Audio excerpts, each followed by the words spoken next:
السلام عليكم ورحمة الله وبركاته. مرحبا بكم في لقاء جديد بقناة تزوروس. أحد الأشخاص كلمني على طرد نحل موجود في السقف الموجود في الباب. الأمر سيكون صعبا بعض الشيء، أتمنى من الله عز وجل أن يسهل فيه، لكن هناك الكهرباء، المشكلة في الكهرباء هذيك تاع الكهرباء والسقف هذاك كيفاش باش نحله، كيف سأفتحه؟ إن شاء الله ربي يسهل وكو، لأنها صعيبة شوي. هما شوف النحل كيفاش دار ولقاه باش يحط الملحلة نتاعه في وسط السقف. ان شاء الله نحاول، ان شاء الله نحاول ما استطعت ان شاء الله للحصول عليه. وهو نحل بري، هذا نحل بري، مش نحل بري، لان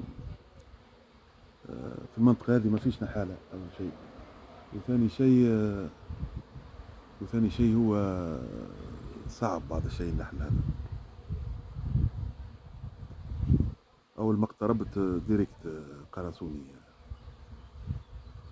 نعم، ان شاء الله نحاول ان شاء الله الحصول عليه ان امكن، وان سهل الله عز وجل. بسم الله الرحمن الرحيم يا ربي. الشيء الوحيد اللي يخيف هو الكهرباء، هذيك الشيء الوحيد المخيف هو خيوط الكهرباء، لاني اذا كسرت السقف، وانا قصيت السقف، نقصها السقف، ما نعرفش ثم خيوط كهرباء نورمالمون موجود عادة، ما أنا أكيد موجود خيوط كهرباء، وما في ولا أحد يسكن هنا، ما في ولا أحد يسكن هنا على بيت مش مهجور، غير مسكون ولا. هذه سأحاول بإذن الله. بسم الله توكلنا على الله. السلام عليكم ورحمة الله وبركاته.